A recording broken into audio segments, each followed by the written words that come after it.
Hi అండి. దసరా నవరాత్రుల్లో 3వ రోజు నైవేద్యమైనటువంటి కొబ్బరన్నం ఏ విధంగా తయారు చేయాలో చూద్దామా? ఇంకెందుకు ఆలస్యం, వచ్చేయండి. ముందుగా ఒక పాన్లో 1 గ్లాసు బియ్యం వేసుకొని వాటర్తో 2 టైమ్స్ కడిగి పెట్టుకోవాలి.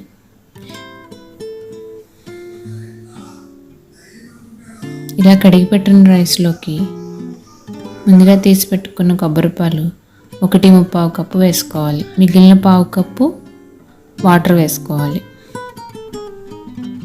ఇందులో 1 టేబుల్ స్పూన్ ఆయిల్ వేసుకొని మూత పెట్టి 3 విజిల్స్ వచ్చే వరకు వెయిట్ చేయాలి.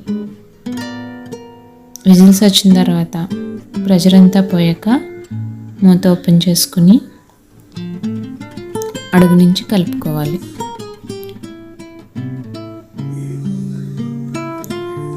ఇందులోకి సరిపడా సాల్ట్ కూడా యాడ్ చేసుకుని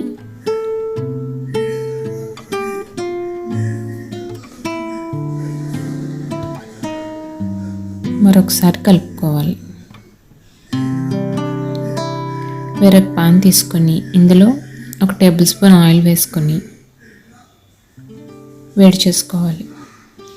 ఇందులో 1 టేబుల్ స్పూన్ పచ్చిశనగపప్పు వేసుకొని వేయించుకోవాలి. అదేవిధంగా గుప్పెడు జీడిపప్పు కూడా వేసుకొని వేయించుకోవాలి.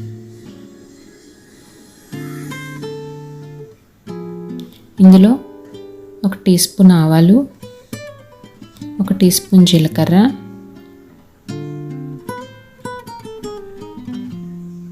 2 లవంగాలు, చిన్న దాల్చిన చెక్క,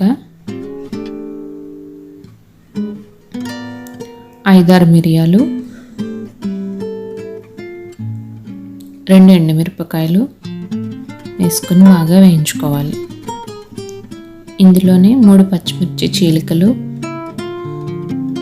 కొంచెం కరివేపాకు వేసుకొని వేయించుకోవాలి. తర్వాత ఇందులోకి 1 కప్ కొబ్బరి కూరను వేసుకొని చిన్న మంట మీద వేయించుకోవాలి. ఇలా వేయించుకున్నాక దీన్ని పక్కన పెట్టుకొని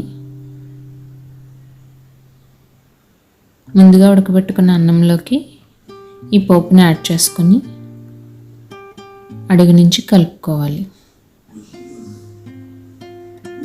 ఈ రైస్ చాలా కమ్మగా, చాలా టేస్ట్గా కూడా ఉంటుందండి. మీకు నచ్చిందా? నచ్చితే లైక్ చేయండి. Please subscribe my channel. Thank you for watching.